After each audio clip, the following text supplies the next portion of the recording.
Good afternoon, everybody, and thank you for joining us on today's webinar for personal branding. This webinar is module 2 of 3 modules where you'll learn to build your brand, understand your skills and strengths, as well as develop world-class presentations. Please note our original presenter, Terry McCloy, was unable to join us today, and he has handed the reins over to his colleague, Angela Joe.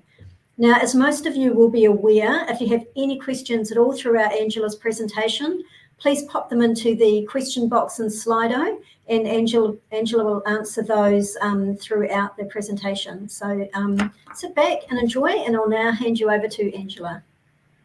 Thank you for that. Thank you, Jenny. So yes, my name is Angela. I'm really happy to be with you today, although Terry's been called away. Look, personal branding is really dear to my heart as being a personal stylist actually in a past life and still with current clients at the moment. So look, I think it's really, really key around this personal branding piece in my work as a coach, as a facilitator, as a mum, and also as a president for a New Zealand-wide non-profit organisation. So from what I understand, last session you covered what personal branding is all about and the importance of personal branding. Now, firstly, I want to give the opportunity to ask any questions, or if there was anything that came up from your last session, please pop it in the chat box. What came up for you? What was interesting? What really resonated with you? I'd love to know. I'd love to know. Please pop it in the chat.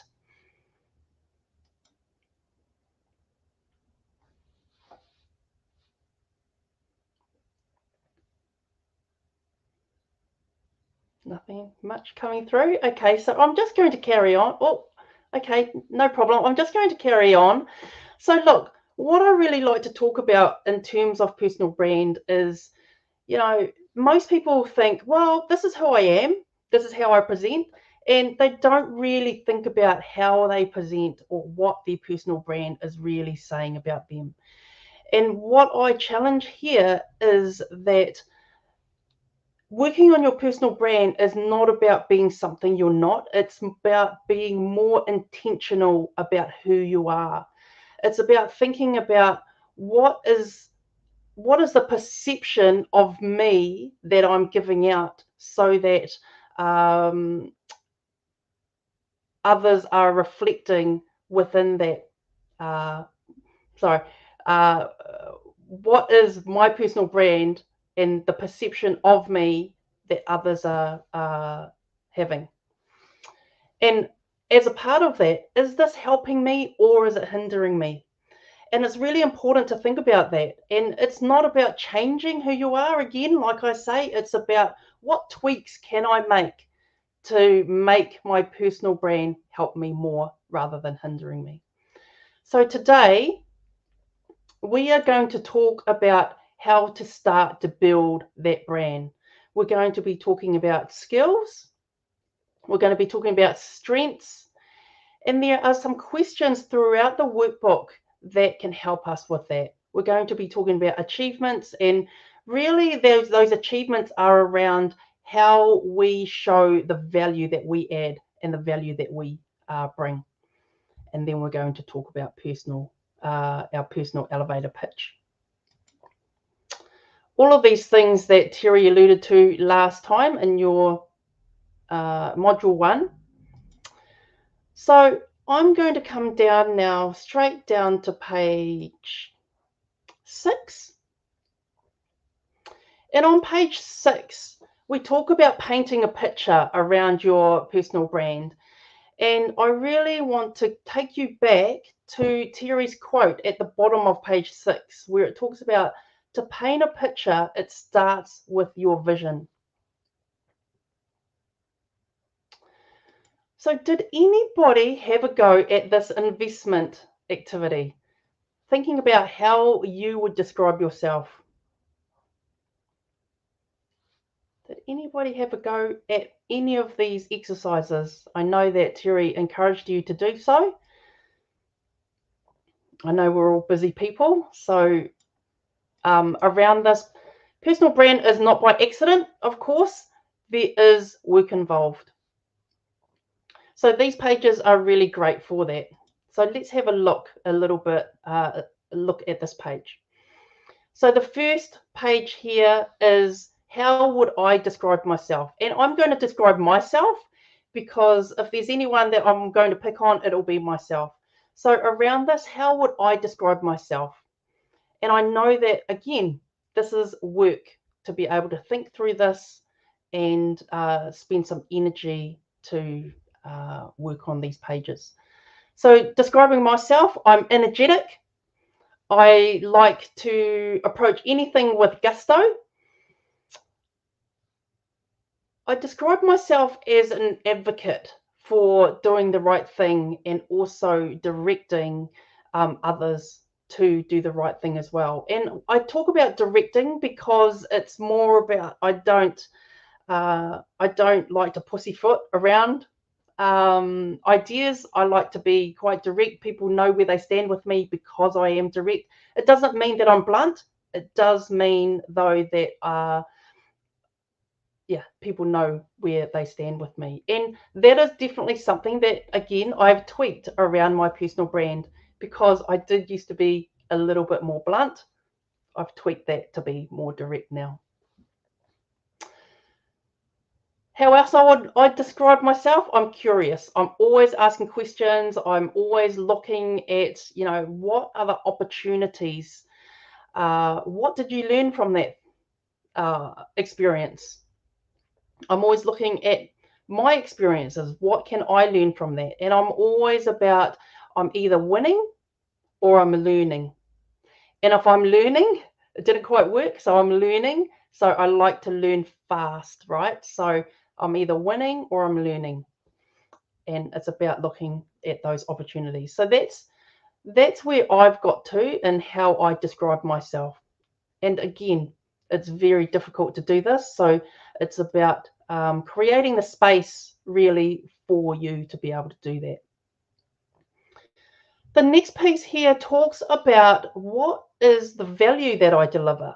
So thinking about those things in the top box here, well, what does that mean?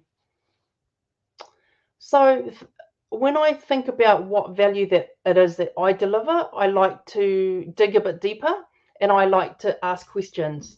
I'm curious, so I like to ask questions. I like to ask questions to get to the heart of whatever the situation is, what the issue is, what is the root cause. And then that will build clarity, and then we can work on solutions or to be more forward focused. What other value do I deliver? Well, leaders tell me that I create a safe space where they can mull around ideas before they put it into action. I'm also in that safe space as well. I like to challenge and build accountability around whatever they tell me and whatever they're looking to work towards. So, and with that, we can get some really great impacts and deliverables. So hopefully me working through this for myself is helping you as well to get some ideas around what it is, the value that you deliver. The bottom one there talks about key elements of my personal brand are using the top two boxes. So the key elements of my personal brand are that I'm adaptable, and thinking a bit further on from that is that I'm not adaptable just for the sake of being adaptable. I like to think about, well, what is the impact of me being adaptable? Is it around, do I need to think about what is the priority of being adaptable in that time, in that situation? So not just for the sake of going along for the ride or being adaptable. I'm an action taker, again, according to impact. I'm inclusive and I'm welcoming. and I'm a connector. And I say that I'm a connector as well because, as I said before, I'm the president of a nationwide club. And in actual fact, I'm a real introvert. So when people tell me that I'm very welcoming and I'm really inclusive, it really surprised me when I asked around feedback around this. And when I really thought about it, it is the fact that I am a connector. I welcome people and I welcome new people into club events, and then I connect them to somebody else so that they can be welcoming and they can have conversations, and then I'll move on to the next person to make sure that they are connected as well. So it's a really interesting thing too when we're going through this exercise around personal branding, is to ask others and get feedback about, what is it that you think I'm good at? It can be really helpful for you. And then again, coming back to painting that picture, what does your future self look like? Or what do you want your future self to look like? You know what you look like now. Thank you. So I'm just reading the comments. So thank you, very helpful. So it's important to think about what is your future self. So it's not just about what does your future self look like, but what do they do to add value? What do they say to build trust or credibility? What is it that they look like? How can you tell that they're being engaged, or they are driven, or maybe it's the fact that they're calm, right? So also something to think about around your future self is, how confident will you feel? How open to opportunities or feedback will you be? And digging into that a bit more is, how do you want others to feel in your company? So again, this takes time, but I really encourage you to really think through, what does your future self look like, so that you can paint that vision of you. Any questions, thoughts, observations coming through around that activity?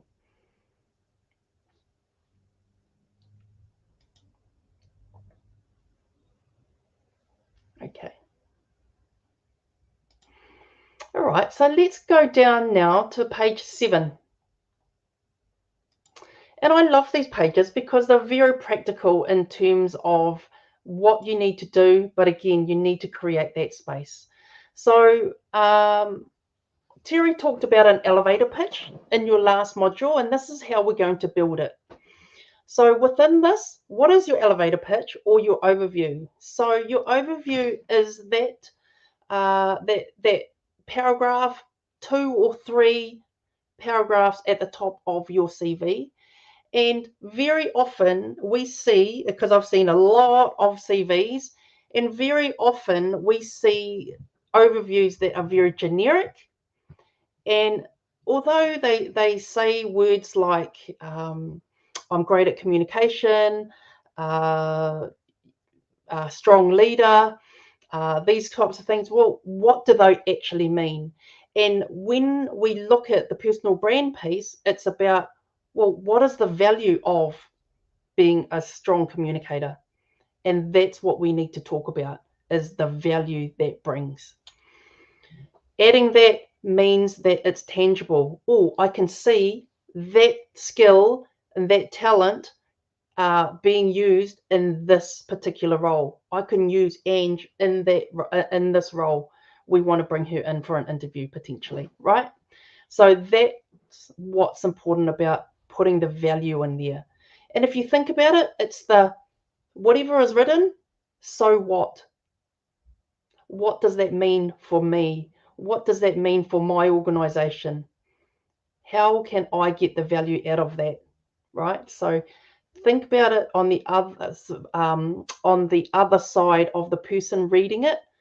What will they think is their so what once they've read it?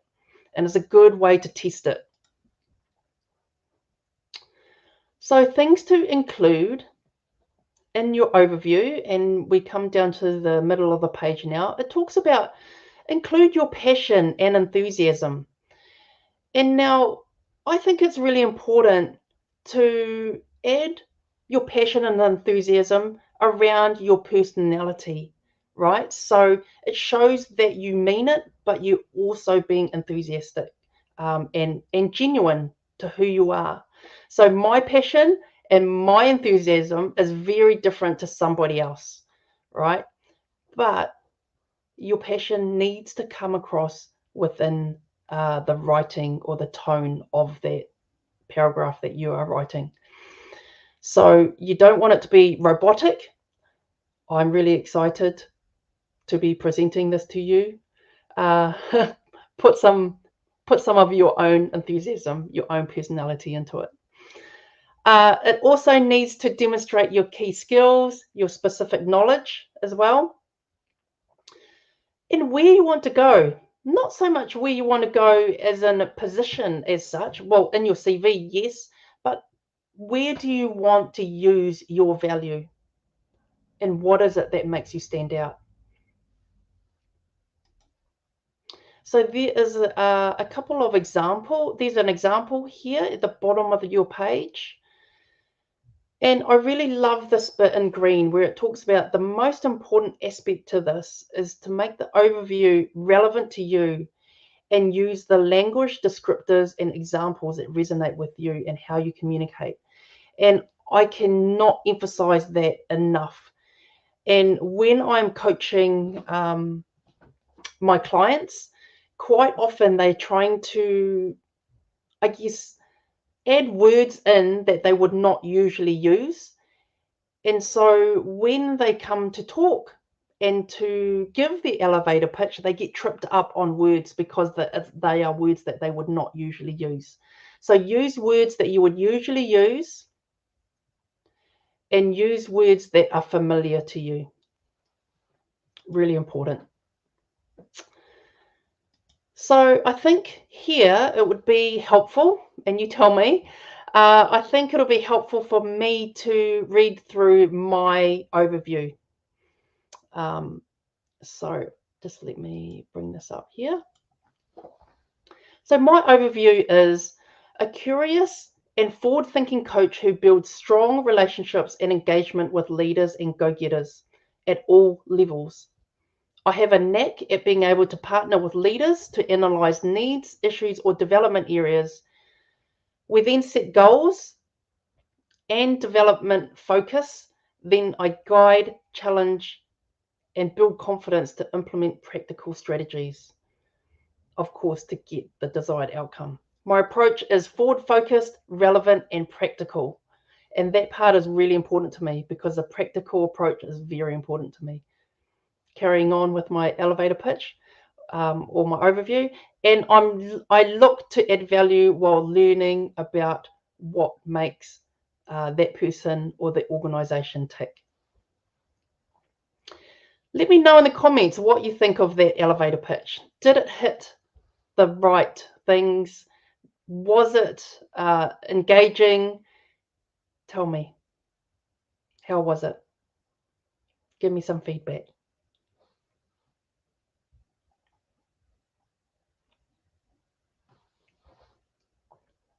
Is it something that you can do?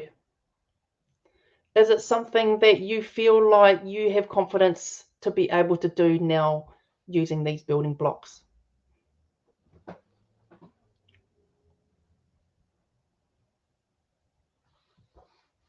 I'll give you a couple of seconds.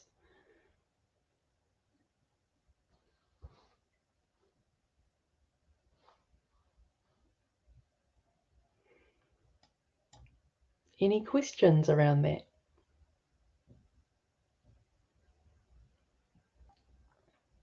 Okay, I'm going to move on. Please do put any questions in the chat box though, and I will come back to those. So now the investment activity is for you to have a go at this. So on the next page, which is page 8, it talks about building the blocks of who, what, why, in the role you're potentially going for. This is around CV, of course, we're talking about here. So using these as building blocks, you can create your own. And then on page 9 is the next part of those building blocks. It's around, so who are you? Are you the employee? Are you a coach? Are you a leader? Building on to what's your expertise? What are you proficient in? And then using those to build your overview. What's important as well is to identify your skills. So now I'm on page 10, and it talks about on the bottom of page 10, the skills you have are your assets for the future.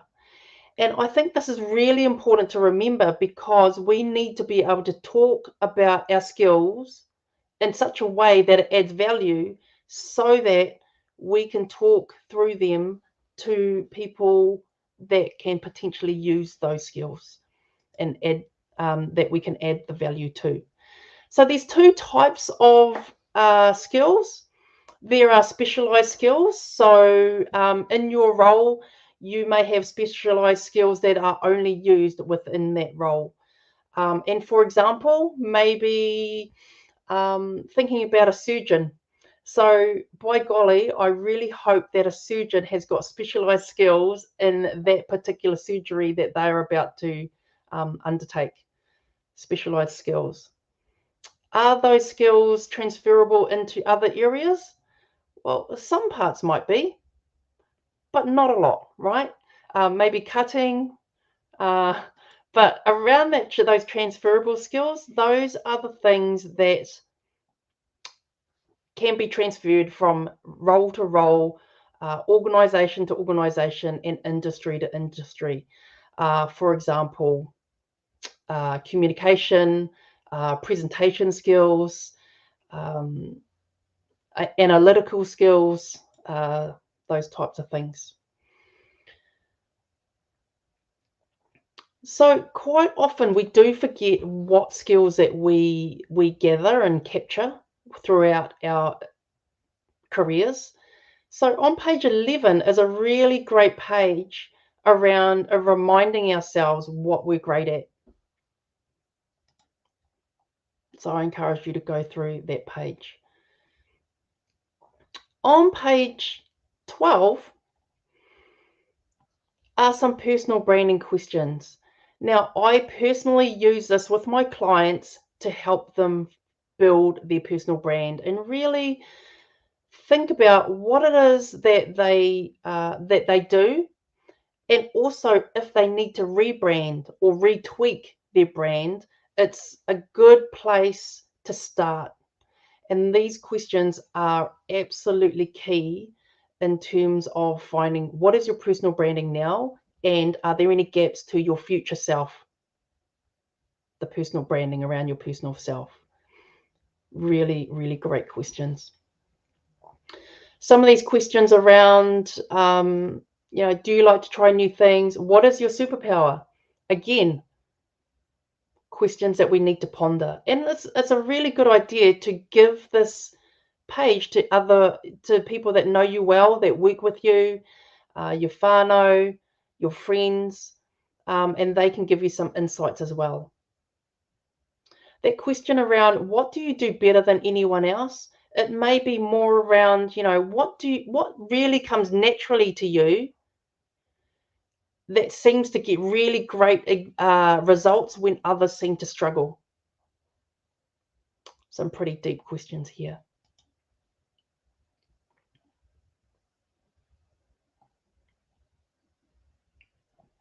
I just see a question coming up here. Oh. Do you recommend seeking others' input into your personal brand and helping to identify skills, as well as your own thoughts and input, even if you may not like what you hear? I absolutely encourage you to ask others around what they think is your personal brand, and also, get them to fill out these questions. When I work through these questions with my clients, quite often I will give them to think through, but also my last client I worked through with this, they sent these questions to the 3 colleagues, their best friend, and also their manager.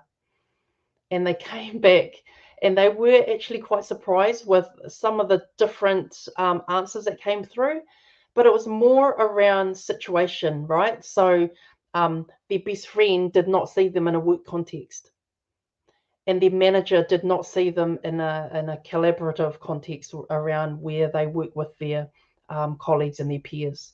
So it's a very interesting exercise, and I do encourage you to give these questions to your friends, whānau, and colleagues as well.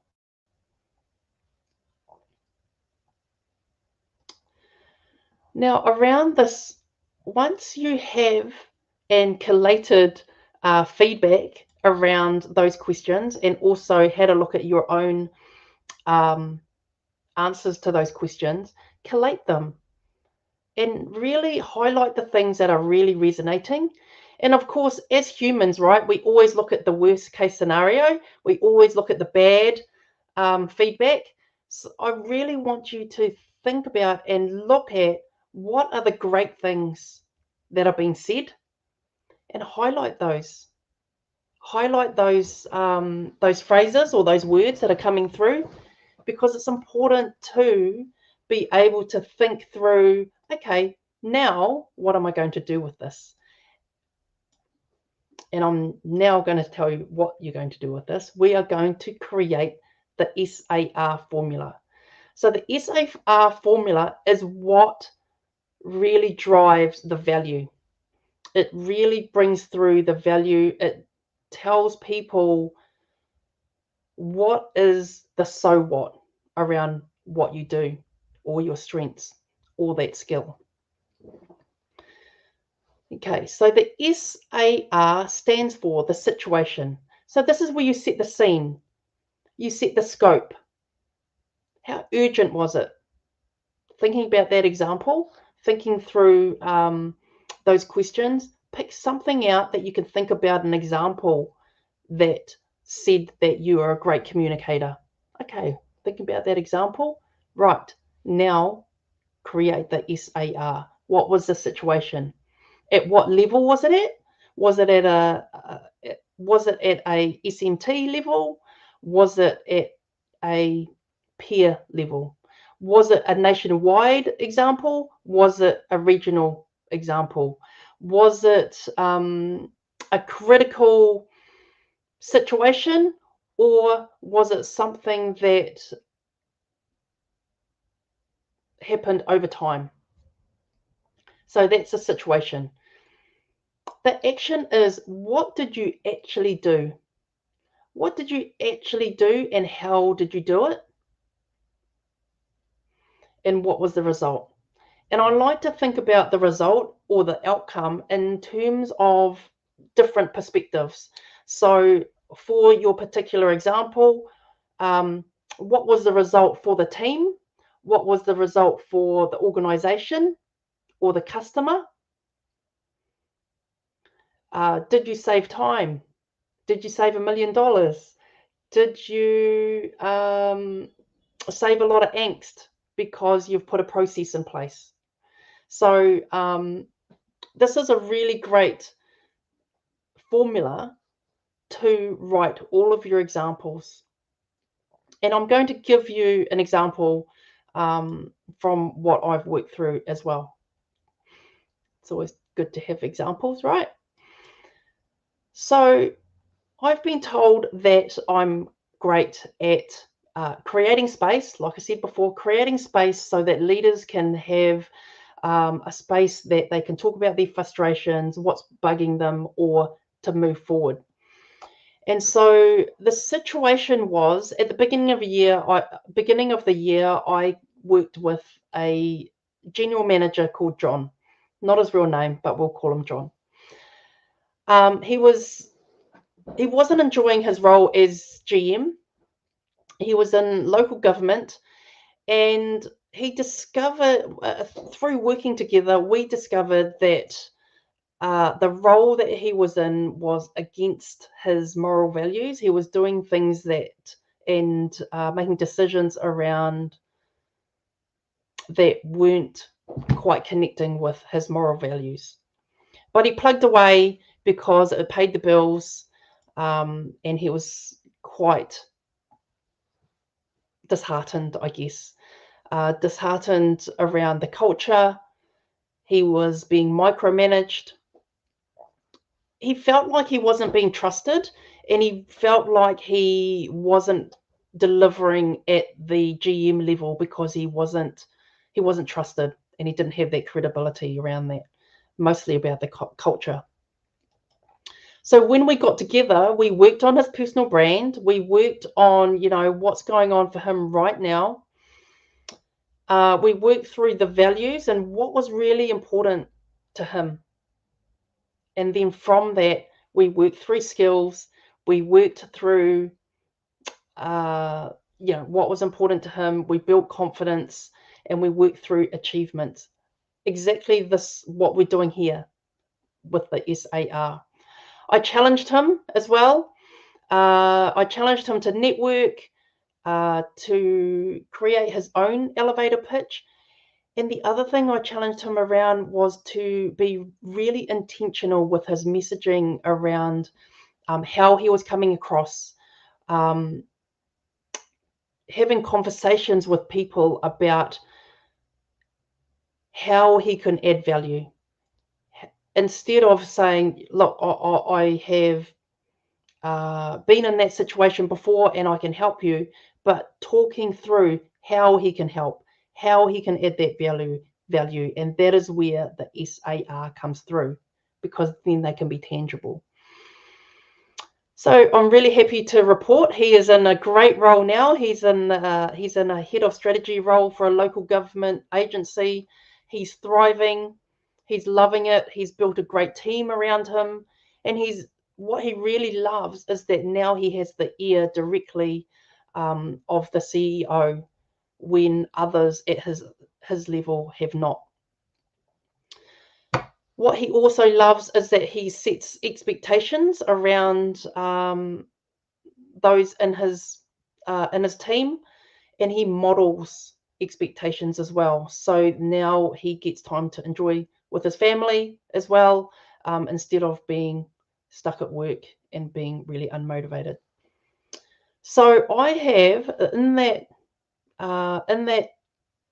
example, I have gone through the SAR.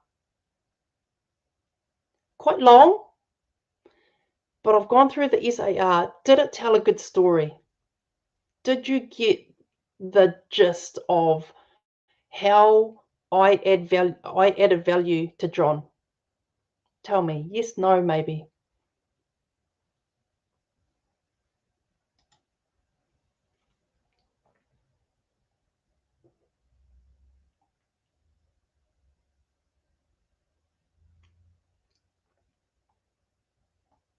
Okay.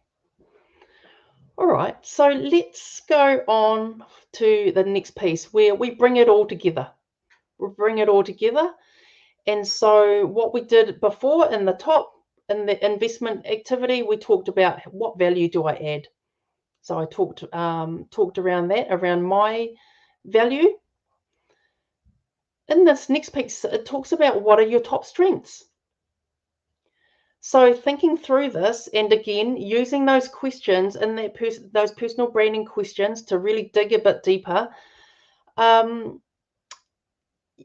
My top strengths are I have a knack for connecting people to people, but also people back to their vision or back to their true north. Another top strength of mine is that I advocate for others.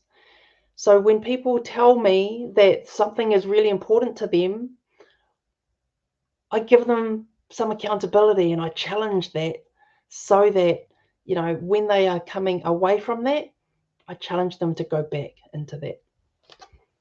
I'm agile, depending on what what people are dealing with or what issues they are coming up with, we can change the conversation.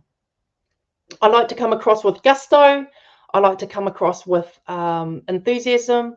But what is really also important to me, and this is my fifth strength, is that I'm real.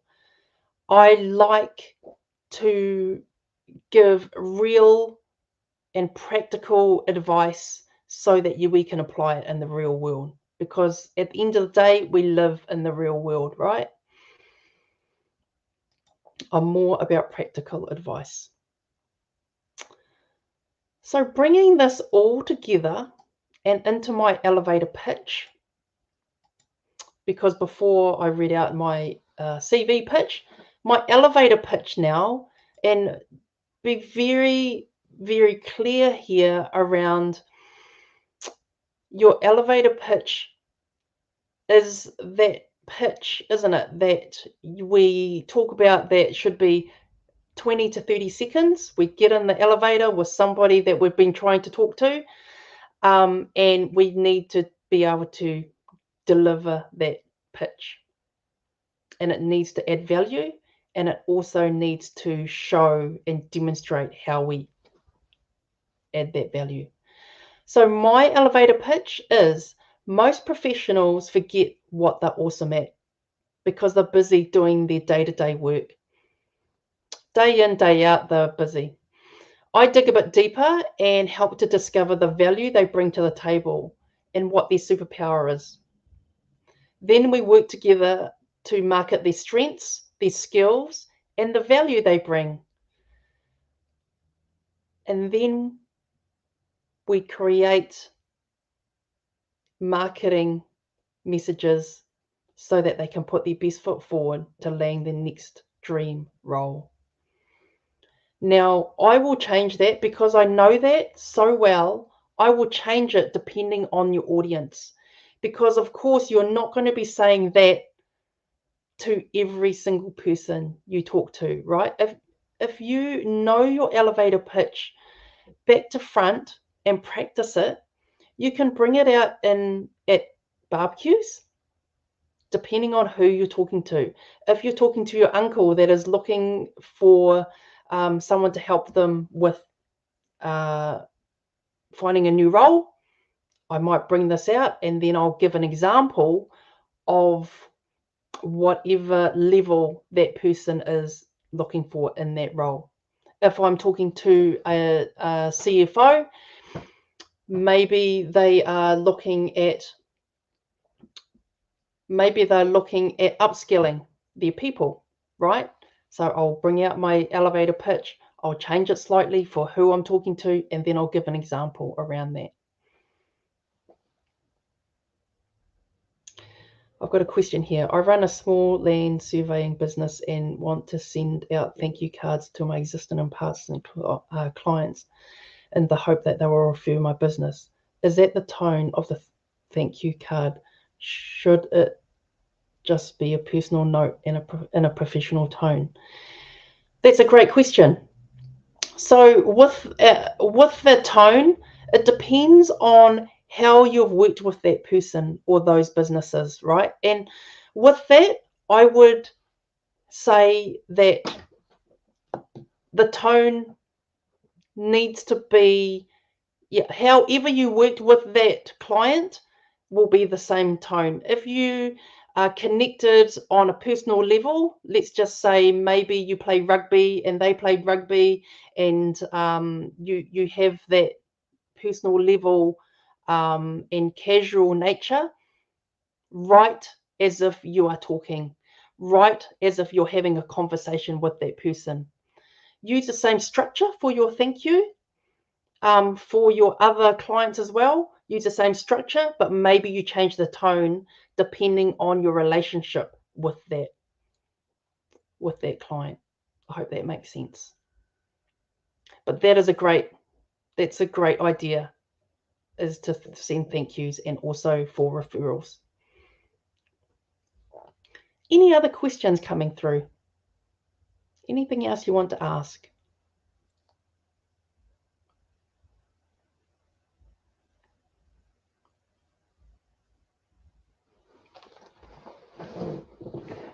We do have a couple of minutes before we finish.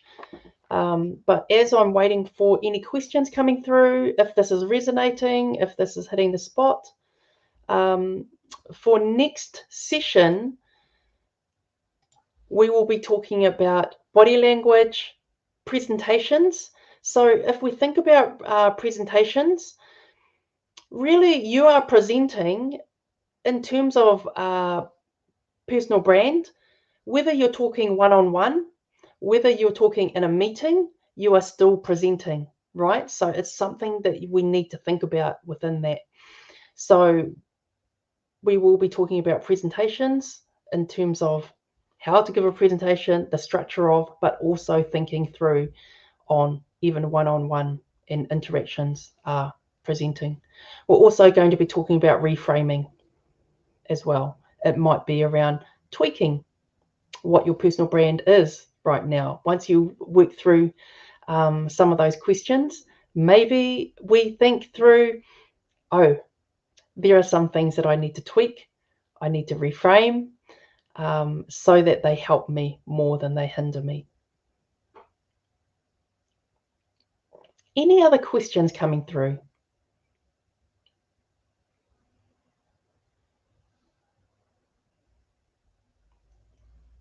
Okay. So look, I do want to thank you for your time today. Yep, must be a quiet audience, huh? So I do want to thank you for your time today. I hope that was helpful. And within that, please, I encourage you to work through this workbook, because this module is all about the building of your personal brand, right? But firstly, before we build our personal brand, it's about knowing where it sits right now. So do go through those questions, go through the investment activities, because it's important. It's important for interactions. It's important for networking. It's important for keeping in touch with clients. As we interact with others, clients, customers, peers, it's all personal branding. It's all your personal branding coming through. So look, if there are no other questions, I will close this off now. And whether I or Terry sees you next time, I wish you the best of luck. Thank you.